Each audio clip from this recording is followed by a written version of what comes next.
రెడ్డమ్మకు సరిగా నిద్ర పట్టలేదు. ఒకటే అరుపుల శబ్దం వినిపిస్తుంది. పక్కింటివారు గొడవ పడుతున్నారని అనుకుంది రెడ్డమ్మ. ఇంతలో బిగ్గరగా కేకలు వినిపించాయి. వెంటనే లేచి తన గదిలో నుండి బయటకొచ్చింది. వంటింట్లో శబ్దం బాగా వస్తుందని అక్కడికి వెళ్లి చూసింది. అక్కడ జరుగుతుంది చూసి షాక్ అయింది. రెడ్డమ్మ ముందు తన కోడళ్ళు పావనీదేవి గొడవ పడుతున్నారు. ఆ దిక్కుమాలిన మొహమేసుకొని నా ముందు నిల్చోవద్దు, వెళ్ళవే ఇక్కడ్నుండి. ఇంకొక్క క్షణం ఇక్కడున్నావంటే నేనేం చేస్తానో నాకే తెలీదు. నువ్వేంటే చేసేది? నా చెయ్యి చూసావా ఎంత రఫ్గా ఉందో? కసకస నరికి పారేస్తాను. నరికి పారేయడానికి నేనేం కొత్తిమీర కట్ట కాదు, పావనిని. ఇప్పుడు నోరు మూసుకుని వెళ్తావా లేదా? వెళ్ళనే. ఇది నీది మాత్రమే కాదు, నా ఇల్లు కూడా. తిండికి గతిలేని దానివి రోడ్డు పక్కన మురికి కాలువ దగ్గర బ్రతికే దాన్ని తీసుకొచ్చి నాకు తోడికోడలిగా అంటగట్టారు. చిచి, ఏం బ్రతుకో ఏంటో. ఇంకొక్క మాట మాట్లాడితే నోరు చీరేస్తాను. పావనీదేవి అలా తిట్టుకుంటూ ఉంటే అలా చూస్తూ జుట్టు పీక్కుంది రెడ్డమ్మ.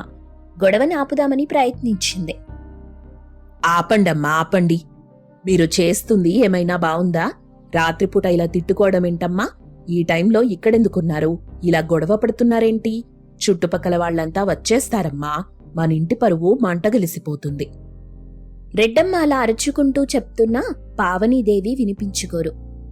వంటగదిలో ఉన్న వస్తువులన్నింటినీ ఒకరిపై ఒకరు విసిరేసుకుంటూ బిగ్గరగా కేకలు వేస్తారు. అప్పుడే రెడ్డమ్మ ఒక ప్లేట్ తీసి వారి ముందుకు విసిరేస్తుంది. ఆ సౌండ్కి ఇద్దరు కోడళ్ళు సైలెంట్ అవుతారు.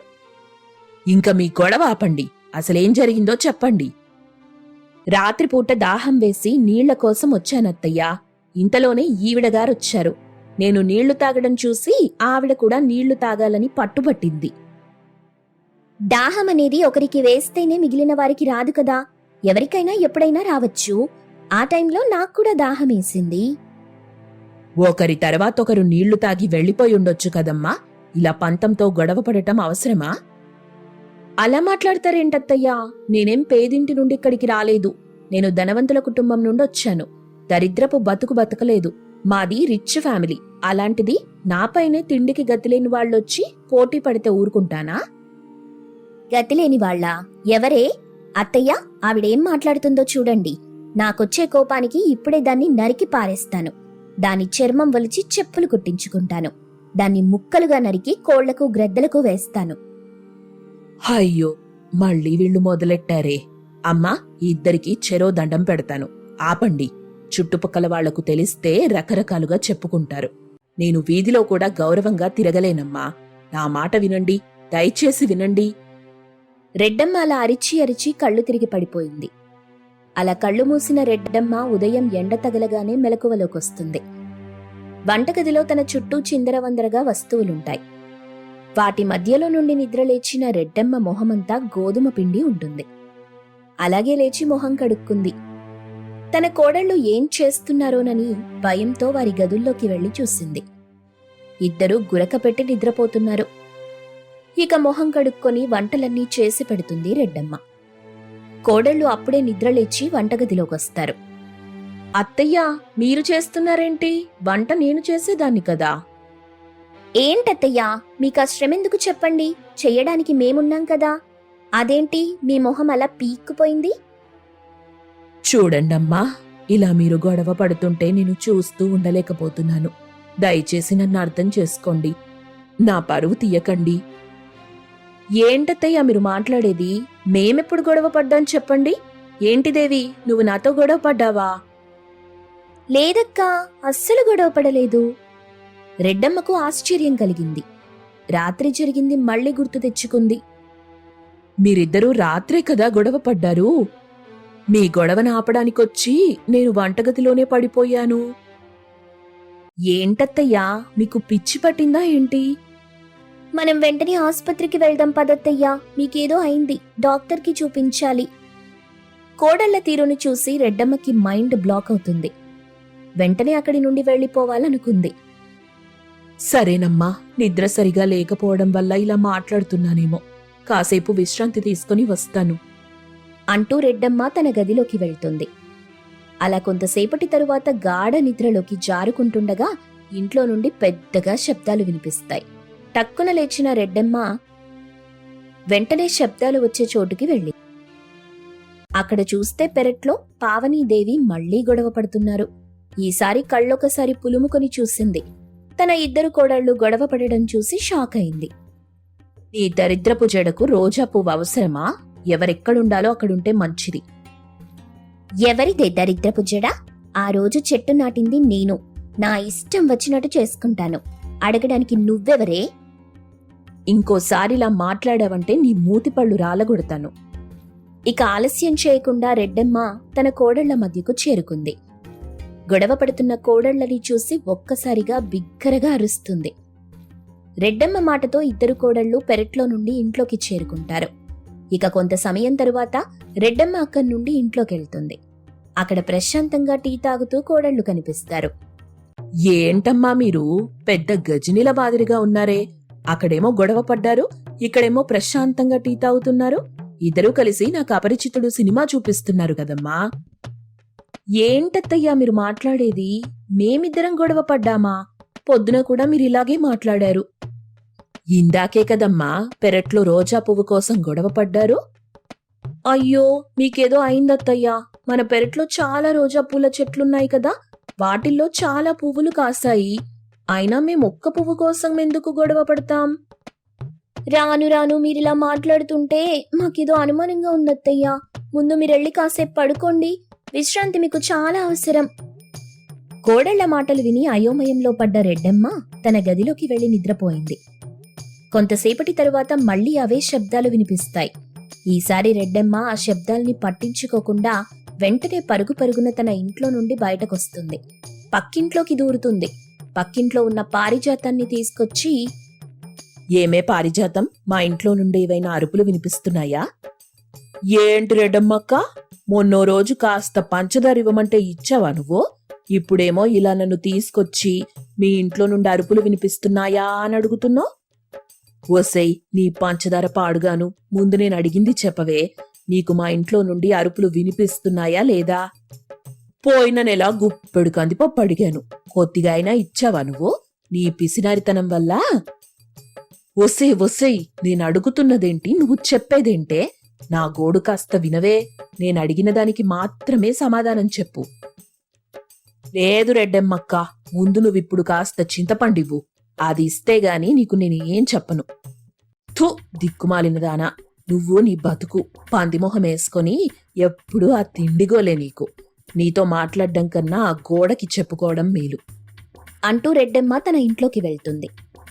ఇంట్లోకి వెళ్లగానే పావనీదేవీలు నవ్వుకుంటూ కబుర్లు చెప్పుకుంటూ భోంచేస్తుంటారు. వారిని చూసి షాక్ అయింది. ఇక ఆ రోజు రాత్రి మళ్లీ నిద్రపోతున్నప్పుడు కోడళ్లు గొడవ పడుతున్న శబ్దం వినిపిస్తుంది. మరుసటి రోజు ఉదయాన్నే రెడ్డమ్మ నిద్రలేచి తన కోడళ్లను పిలుస్తుంది. ఏంటత్తయ్యా, ఏదో మాట్లాడాలన్నారు? నీకిప్పుడు పర్వాలేదు కదా? చూడండమ్మా, చాలా రోజుల నుండి నాకేదో అవుతుంది. సరిగ్గా నిద్రపోలేకపోతున్నాను. మీరిద్దరూ గొడవ పడుతున్నట్టే అనిపిస్తుందమ్మా. పచ్చకామెర్ల వాళ్లకు లోకమంతా పచ్చగానే కనిపిస్తుంది లేండత్తయ్యా. మెంగయ్యాలి మనుషుల్లా కనిపిస్తున్నామా అత్తయ్యా? లేదమ్మా, అలా అనుకోకండి. మీరు ఇంట్లోకి అడుగుపెట్టిన తరువాత మిమ్మల్ని చాలా బాధ పెట్టాను. గయ్యాళితనం చూపించాను. నాకున్న పిసినారితనం వల్ల ఏదేదో చేశాను. బహుశా దానివల్లే అనుకుంటా ఈరోజు నేను ఏదో మానసికంగా ఇబ్బంది పడుతున్నాను. అందుకే నేనొక నిర్ణయం తీసుకున్నాను. ఏం నిర్ణయం తీసుకున్నారత్తయ్యా?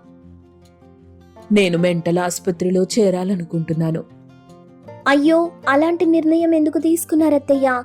అక్కడ కరెంటు షాకులు ఇస్తారు, గొలుసులతో కట్టేస్తారంట. పర్వాలేదమ్మా, నా పరిస్థితి బాగైతే చాలు. అందుకే నేను మెంటల్ ఆసుపత్రి వాళ్లకు ఫోన్ చేసి చెప్పాను. ఇంతలో అక్కడికి మెంటల్ హాస్పిటల్ వ్యాన్ వస్తుంది. అందులో నుండి ఒకతనొచ్చి రెడ్డమ్మ అంటే ఎవరని అడుగుతాడు. ఇద్దరు కోడళ్లు తమ అత్తవైపు చెయ్యి చూపిస్తారు. ఇక ఆ వ్యక్తి రెడ్డమ్మను తనతో తీసుకెళ్తాడు. వ్యాన్లోకి ఎక్కడానికి వెళ్తుండగా పారిజాతం కనిపిస్తుంది. రెడ్డమ్మక్క, నీకు పిచ్చి పట్టిందా? నమ్మలేకపోతున్నానక్కా. అవునే, చాలా రోజుల నుండి మా ఇంట్లో నా కోడళ్లు గొడవ పడుతున్నట్టుగా అనిపిస్తుంది. ఒక కోడలు ధనవంతురాలని, మరో కోడలు పేదదని పందెం వేసుకుంటూ గొడవ పడుతున్నారు. కాని అలా జరగటం లేదని నాకు తెలిసింది. నా పిచ్చి వల్ల అలా జరుగుతుందని నాకు అనిపిస్తుంది. మొన్న నిన్ను కూడా అడిగాను కదా. అవును, అడిగావులే. కానీ నువ్వు చెప్తున్నది నిజమే కదా. మీ ఇంటి నుండి రోజు శబ్దాలు వస్తుంటాయి. ఇద్దరు కోడళ్ళు గొడవ పడటం నేను కూడా చాలాసార్లు చూశాను. ఏంటే నువ్వనేది నిజమా? ఆ ఆ రోజు నాకు కొంచెం చింతపండు ఇచ్చుంటే అన్నీ చెప్పేదాన్ని కదా. ఓసి పాపిష్టిదానా, ఎంత పని చేశావే. ఆ రోజు గుప్పెడు కందిపప్పు, గ్లాసుడు పంచదార ఇచ్చుంటే బావుండేది. అలా రెడ్డమ్మ అనుకుంటూ ఉండగా పిచ్చాసుపత్రి నుండి వచ్చిన ఆయన రెడ్డమ్మని లాక్కుంటూ వెళ్ళిపోతాడు. అత్త అలా వెళ్లటం చూసి కోడళ్ళు నవ్వుకుంటారు. ఇప్పటికైనా నిజం చెప్పండే, ఎందుకిలా చేశారు? నువ్వెప్పుడు చూసినా పిసినరితనం చూపిస్తావత్తా. నీ గయ్యాళితనం వల్ల మేం చాలా ఇబ్బంది పడ్డాం. అందుకే ఇలా ప్లాన్ చేసి నీ అంతట నువ్వే వెళ్లేలా చేశాం. కోడళ్ళలా చెప్పగానే రెడ్డమ్మకు మైండ్ బ్లాక్ అవుతుంది. ఏం మాట్లాడకుండా బిక్కుబిక్కుమంటూ పిచ్చాసుపత్రి నుండి వచ్చిన వ్యక్తితో నడుస్తూ ముందుకెళ్తుంది.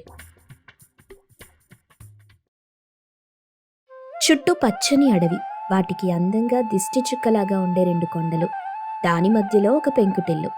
ఆ ఇంటి ముందు 1 ఎకరా పొలం, అందులో వంకాయలు, బెండకాయలు, దొండకాయలు లాంటి కూరగాయల తోట. ఇదంతా ఎవరి గురించి అనుకుంటున్నారా? జానకమ్మ ఇల్లు. కొడుకు చిన్నప్పుడే భర్త పోయినా జానకమ్మ ఉన్న ఒక్కగానొక్క కొడుకుని రాఘవ్ని కంటికి రెప్పలా చూసుకుని పెంచి పెద్ద చేసింది. రే రాఘవ, బెండకాయ చెట్లకి పురుగు పట్టినట్టుంది చూడు. దొండకాయలు ముదిరిపోతున్నాయిరా. రేపు సంతకి తీసుకెళ్ళు అంటూ పంట గురించి చెప్పేది. ఆ మాటలు రాఘవ కూడా తూచా తప్పకుండా పాటించేవాడు. నేను చూసుకుంటానులే అమ్మా అని తల్లి కొడుకులు ఎంతో ఆప్యాయంగా ఉంటూ వచ్చిన ఆదాయంతో తృప్తిగా జీవించేవారు. జానకమ్మ ఒకరోజు గుడికెళ్ళింది. పూజారి గారు, మా అబ్బాయి పేరు మీద అర్చన చేయించండి అంటూ జానకమ్మ అర్చన చేయించి గుడిమెట్ల మీద కూర్చుంది. మనసులో దేవుణ్ణి స్మరించుకుంటూ ప్రశాంతంగా ఉన్న గుడిని చూస్తూ ఉండగా పెళ్ళిళ్ళ పేరయ్య వచ్చాడు. అమ్మా నమస్కారం. ఆ పేరయ్య గారు, రండి కూర్చోండి. అమ్మా, పక్కూళ్ళో రామచంద్రయ్య అని మంచి కుటుంబం, ఒక్కతే కూతురు. మన రాఘవకి మంచి జోడి, సంబంధం మాట్లాడమంటారా అంటూ ఎప్పుడూ మాట్లాడే విధంగానే చెప్పాడు. పేరయ్య గారు, నాకున్నది వాడొక్కడే. వచ్చే అమ్మాయి వేరుకాపురమంటూ పట్నంలో స్థిరపడదామంటూ ఇలాంటి కోరికలు కోరకపోతే అదే సంతోషం అని ఒక తల్లిగా తనకున్న కోరిక చెప్పింది. అమ్మా, అసలు అలాంటి అమ్మాయి కాదమ్మా తను. కొడుకు కోడలు నా కళ్ళ ముందు చిలక గోరింకల్లా ఉంటే అదే సంతోషం పేరయ్యా. సంబంధం మాట్లాడండి అంటూ పచ్చజెండా ఊపింది. జాబిల్లి లాంటి అందమైన అమ్మాయి కృష్ణకుమారితో రాఘవ వివాహం అంగరంగ వైభవంగా జరిగింది. ఆ పర్వతాల మధ్యలో ఉన్న ఇంట్లో కొన్ని రోజులు బాగా జరిగింది. రాఘవ కూరగాయల తోటలో పనిచేస్తుంటే కృష్ణకుమారి సాయం చేయటం, పాదులకి నీళ్లు పోయటం లాంటివి చేస్తుండేది. తరువాత సంతకి కూరగాయలు అమ్మడానికి సైకిల్ మీద వెళ్తుంటే ఎదురొచ్చేది. ఇలా జరుగుతుండగా ఓ రోజు మధ్యాహ్నం పూట ఇంటి ముందు అత్త కోడళ్ళు కూర్చొని ఉన్నారు. ఏమ్మా, ఇక్కడ నీకంతా వసతిగానే ఉందా? ఏమైనా ఇబ్బందిగా ఉందా? అలాంటి ఇబ్బందులేవీ లేవత్తమ్మా. పట్నానికి వెళ్లాలనే ఆలోచన ఏమైనా ఉందా తల్లి? అలాంటి ఆలోచన ఏం లేదత్తమ్మా, ఇక్కడ ప్రశాంతంగా ఆనందంగా ఉంది అంటూ బదులు చెప్పింది. ఆ మాటలకి జానకమ్మ చాలా సంతోషించింది. ఇలా వారి కుటుంబం కొండమీద నదిలాగా సజావుగా సాగిపోతుంది.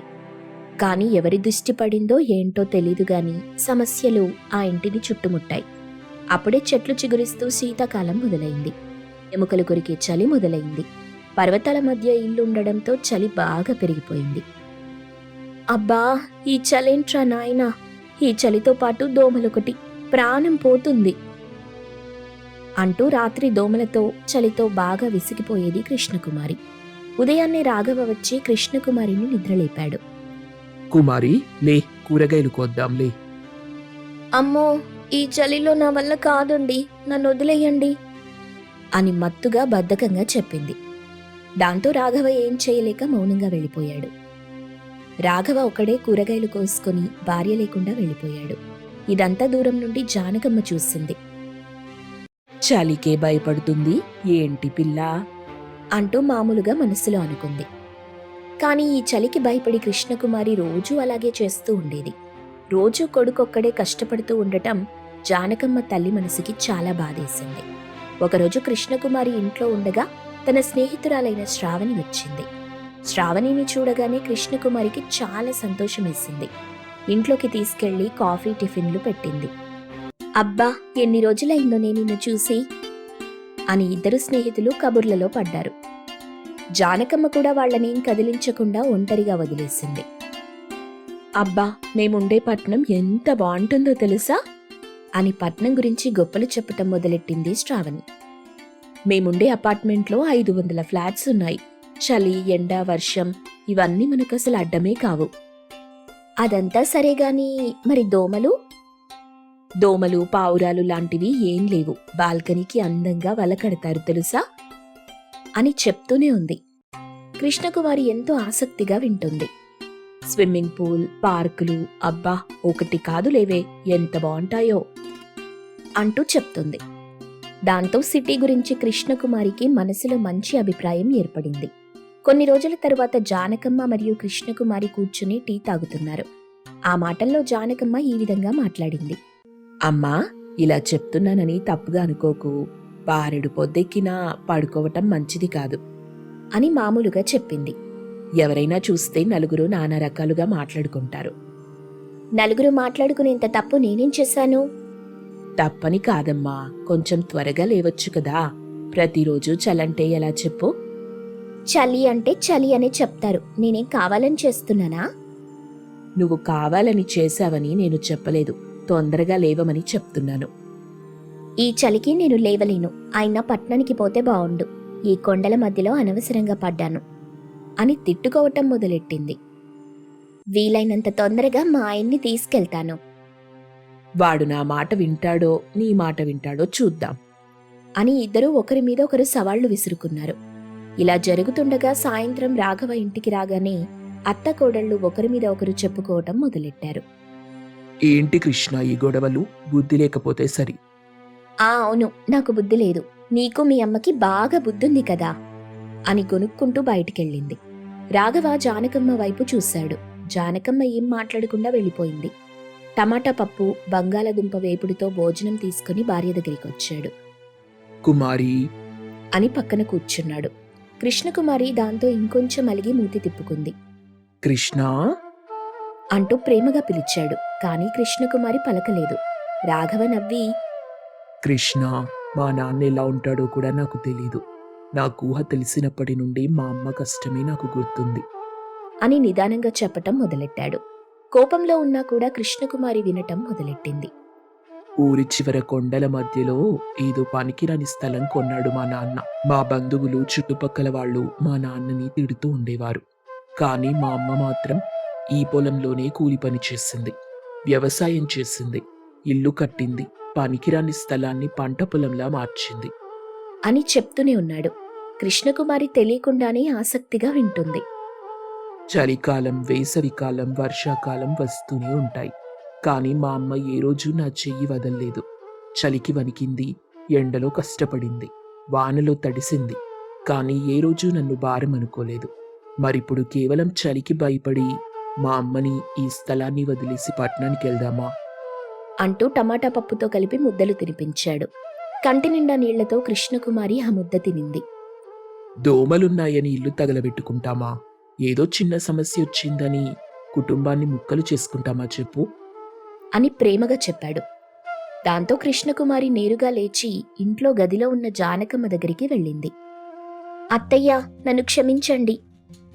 చీచి, ఆవేం మాటలమ్మా, నేనే కొంచెం ఓపిగ్గా చెప్పాల్సింది అని దగ్గరికి తీసుకుంది. అలా ఇద్దరత్తా కోడళ్ళు ఒకటయ్యారు. ఇదంతా దూరం నుండి చూస్తున్న రాఘవ చాలా సంతోషించాడు. తర్వాత రోజు ఉదయం చలిలో ముగ్గురు చలిమంట వేసుకుని సంతోషంగా కబుర్లు చెప్పుకుంటూ ఉన్నారు. ఆ కుటుంబం జీవితాంతం సంతోషంగా ఉండాలని కోరుకుందాం.